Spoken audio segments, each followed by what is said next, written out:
ओम नमो भगवते वासुदेवाय। श्रीमद् भागवत प्रथम स्कंद 12वां अध्याय। परीक्षित का जन्म। शौनक जी ने कहा, अश्वत्थामा ने जो अत्यंत तेजस्वी ब्रह्मास्त्र चलाया था उससे उत्तरा का गर्भ नष्ट हो गया था, परंतु भगवान ने उसे पुनः जीवित कर दिया।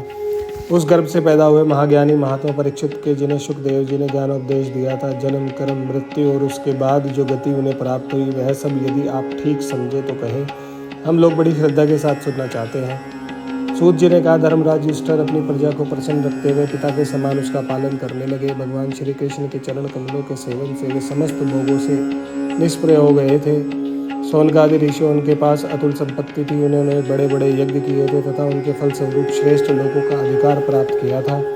उनकी रानी और भाई अनुकूल थे। सारी पृथ्वी उनकी थी। वे जम्बूद्वीप के स्वामी थे और उनकी कीर्ति स्वर्ग तक फैली हुई थी।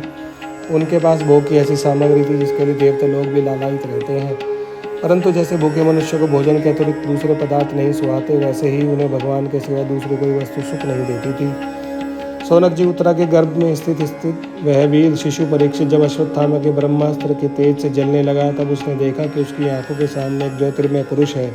वह देखने में तो अंगूठे भर का है, परंतु उसका स्वरूप बहुत ही निर्मल है। अत्यंत सुंदर श्याम शरीर है। बिजली के समान चमकता हुआ पीताम्बर धारण किए हुए, सिर पर सोने का मुकुट झिलमिला रहा है। उस निर्विकार पुरुष के बड़ी ही सुंदर लंबी लंबी 4 भुजाएं हैं। कानों में तपाए हुए स्वर्ण के सुंदर कुंडल है। आंखों में लालिमा है। हाथ में लूके के समान जलती हुई गदा लेकर उसे बार बार घुमाया जा रहा है और स्वयं शिशु के चारों ओर घूम रहा है। जैसे सूर्य अपनी किरणों से कोहरे को भगा देते हैं, वैसे ही वह उस गदा के द्वारा ब्रह्मास्त्र के तेज को शांत करता जा रहा था।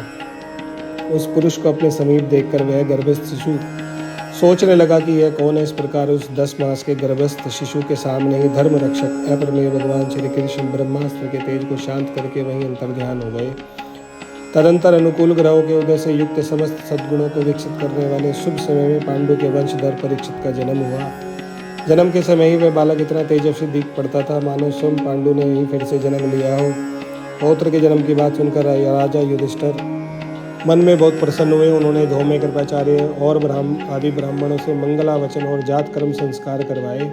महाराज युधिष्ठिर दान के योग्य समय को जानते थे। उन्हें प्रजातीर्थ नामक काल में अर्थात नाल काटने के पहले ही ब्राह्मणों को सुवर्ण, गौएं, पृथ्वी, गांव, उत्तम जाति के हाथी, घोड़े और उत्तम अन्न का दान दिया। ब्राह्मणों ने संतुष्ट होकर अत्यंत विनयी युधिष्ठिर से कहा, पुरुवंश शिरोमणि, काल की दुर्निवार गति से यह पवित्र पुरुवंश मिटना ही चाहता था, परंतु तुम लोगों पर कृपा करने के लिए भगवान विष्णु ने यह बालक देकर इसकी रक्षा कर दी, इसलिए इसका नाम विष्णुरात होगा। निसंदेह यह बालक संसार में बड़ा यशस्वी भगवान का परम भक्त और महापुरुष होगा। युधिष्ठिर ने कहा, महात्माओं, यह बालक क्या अपने उज्ज्वल यश से हमारे वंश के पवित्र कीर्ति महात्मा राज ऋषियों का अनुसरण करेगा। ब्राह्मणों ने कहा, धर्मराज, यह मनुपुत्र इक्ष्वाकु के समान अपनी प्रजा का पालन करेगा तथा दशरथ नंदन भगवान श्री राम के समान ब्राह्मण भक्त और सत्य प्रतिज्ञ होगा। यह उशीना नरेश शिवी के समान दाता और शरणागत वत्सल होगा तथा याज्ञियों में दुष्यंत के पुत्र भरत के समान अपने वंश का यश फैलाएगा। धनुर्धरों में यह सहसबाहु अर्जुन और अपने दादा पार्थ के समान अग्रगण्य होगा। यह अग्नि के समान दुर्धर्ष और समुद्र के समान दुस्तर होगा। यह सिंह के समान पराक्रमी, हिमाचल की तरह आश्रय लेने योग्य, पृथ्वी के सदृश तितिक्षु और माता पिता के समान सहनशील होगा। इसमें पितामह ब्रह्मा के समान समता रहेगी। भगवान शंकर की तरह यह कृपालु होगा और संपूर्ण प्राणियों को आश्रय देने में यह लक्ष्मीपति भगवान विष्णु के समान होगा। यह समस्त सद्गुणों की महिमा धारण करने में श्री कृष्ण का अनुयायी होगा। दंतिदेव के समान उदार होगा और ययाति के समान धार्मिक होगा।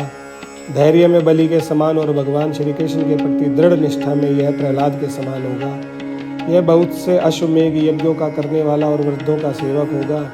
इसके पुत्र राजर्षि होंगे। मर्यादा का उल्लंघन करने वालों को यह दंड देगा। यह पृथ्वी माता और धर्म की रक्षा के लिए कलयुग का भी दमन करेगा।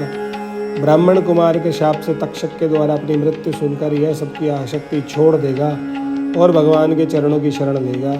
राजन, व्यास नंदन श्री सुखदेव जी यह आत्मा के यथार्थ स्वरूप का ज्ञान प्राप्त करेगा और अंत में गंगा तट पर अपने शरीर को त्याग कर निश्चय ही अभय पद प्राप्त करेगा।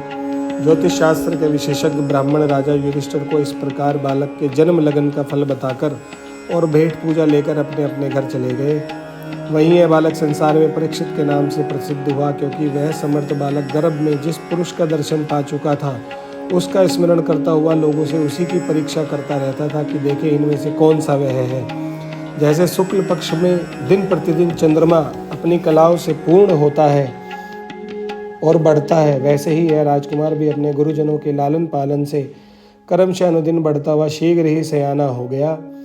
इसी समय स्वजनों के वध का प्रायश्चित करने के लिए राजा युधिष्ठिर ने अश्वमेध यज्ञ के द्वारा भगवान की आराधना करने का विचार किया, परंतु प्रजा से वसूल किए हुए कर और दंड की रकम के अतिरिक्त और धन न होने के कारण वे बड़ी चिंता में पड़ गए।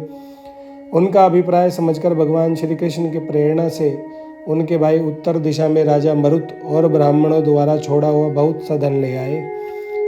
उससे यज्ञ की सामग्री एकत्र करके धर्मभीरु महाराज युधिष्ठिर ने 3 अश्वमेध यज्ञों के द्वारा भगवान की पूजा की।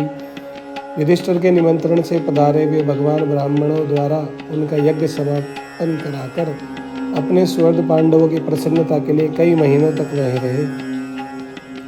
शौनक जी इसके बाद भाइयों सहित राजा युधिष्ठिर और द्रौपदी से अनुमति लेकर अर्जुन के साथ यदुवंशियों से घिरे हुए भगवान श्री कृष्ण ने द्वारका के लिए प्रस्थान किया।